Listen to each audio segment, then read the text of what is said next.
Hello, everyone. Thank you for checking out this episode of Really Dicey. I'm here with Cam Banks, and today we're going to talk about something that he's worked on very diligently, Cortex Prime Game Handbook. It's kind of a game builder, actually, more than a game. It's got a lot of components to it, mods and customizable pieces that you can build together like a toolkit and create a game out of it. They're the one that you want to play. A lot of generic game systems have, you can use them for different kind of genres. You can do different sort of settings with them. With Cortex, not only do you take a setting or a genre and pick the right kind of rules for that, you create the entire game around it. So you have the choices of which kinds of traits, which kind of attributes, which kind of skills you want. You don't even have to use those things. You can pick your own ones. And so it's a whole lot more, it's like one level up above other generic systems in that way. Let's talk about the rules a little bit. It definitely isn't your typical, D20 rolling system. What No. what can you tell us about it? At the core of Cortex is a dice pool. Your character sheet or character file, as we call them, is a set of different kinds of groups of traits. In Hammerheads, for example, you see you've got attributes, you've got distinctions and training packages and so on. You choose one trait from each of those different groups and you put together a dice pool out of them because the traits are rated not just with numbers but with dice. So you might have anything from a D4 to a D12 in any one of your stats or training packages or skills or whatever.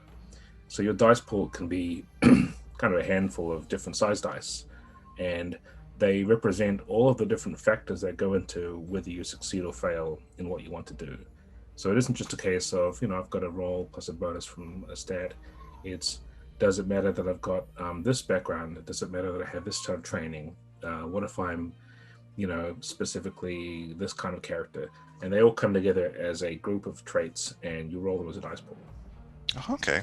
Is this game, would you say, is a narrative game? How much do players have a say when it comes to the storytelling aspect of the game?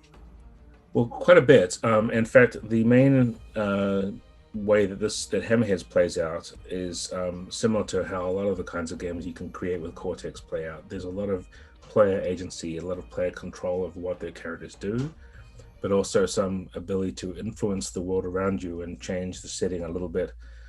That's a kind of meta game that some people might be used to from other games as well, where you spend the point to get a thing. But in this case, I've taken it a little bit back further for Hammerheads, where the game master or game moderator has prepared a crisis or several crises in the form of dice pools of their own.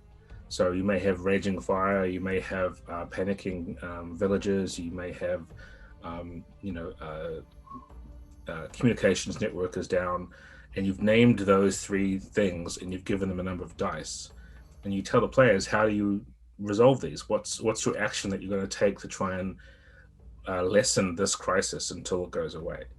And so in that case, it's not really the game moderator's job to tell you how to resolve it. It's like you come up with it yourself. Like, how do you address a fire? Obviously, you might want to take, firefighting equipment and so forth, but maybe you've also got contacts in those groups of companies that have those big airlifted water carriers, where maybe you call them in.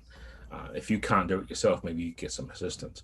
So there's a lot of that narrative which is based on player choices, and then we just roll to find out what the actual outcome is that of those choices.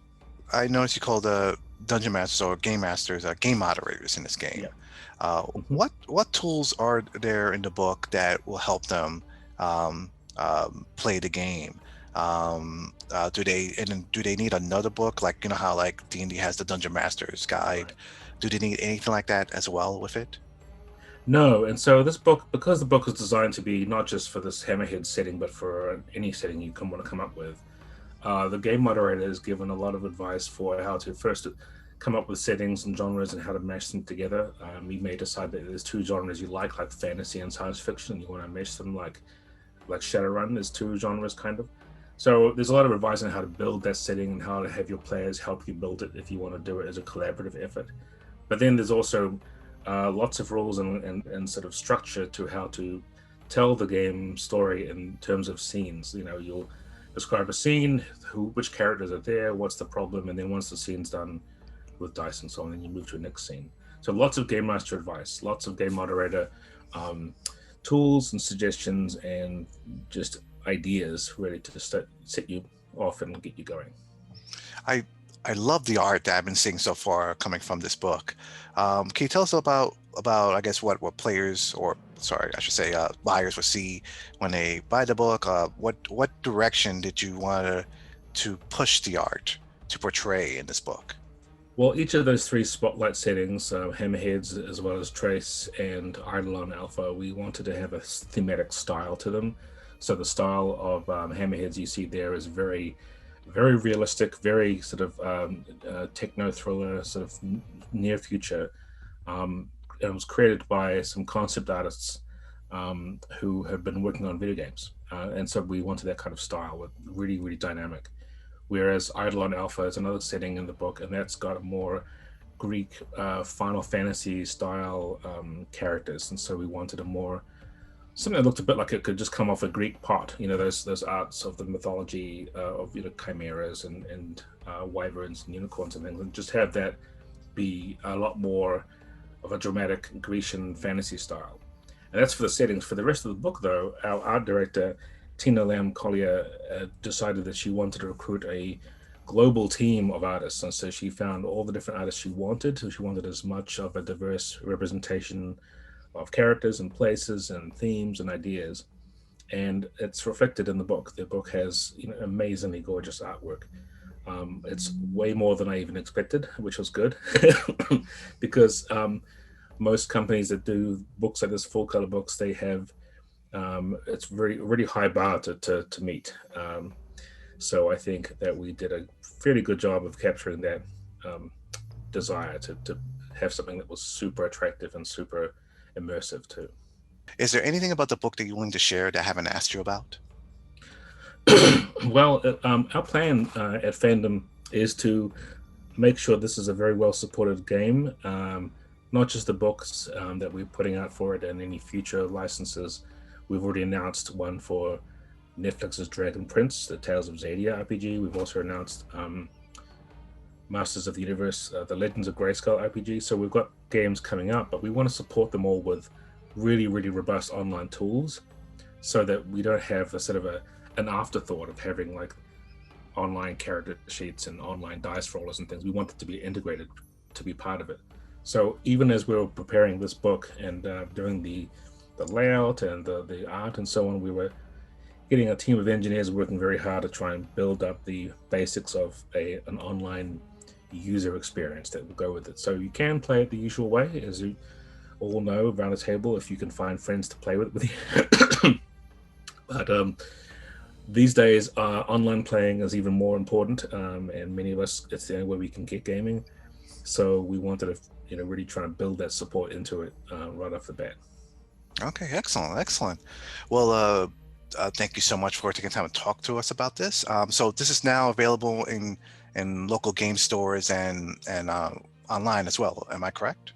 So right now, it's going out into game stores. As retailers can order it from the distribution. We've got our fulfillment partner, Atlas Games, a company I used to work for, in fact, based in Duluth, Minnesota. They have a really big warehouse, and they've got books there. But if you ask your retailer, they'll be able to order it. At some point soon, you'll be able to get it on Amazon. You'll also be able to buy it from us, we hope, which is setting up that online marketplace as well. We haven't got anything finalized yet, but that's the idea. You can buy the book, you can get the PDF, you can get the online digital version of this, which is different from a PDF because it's a whole browser-based version of the game. So yeah, it's lots of different ways to play it. Excellent, excellent. I'll put a link in the description below. And again, thank you very much for taking the time to talk to us about this. Oh, And it's my pleasure. and to our viewers, thank you for watching. And stay tuned for more gaming content. Have a great day.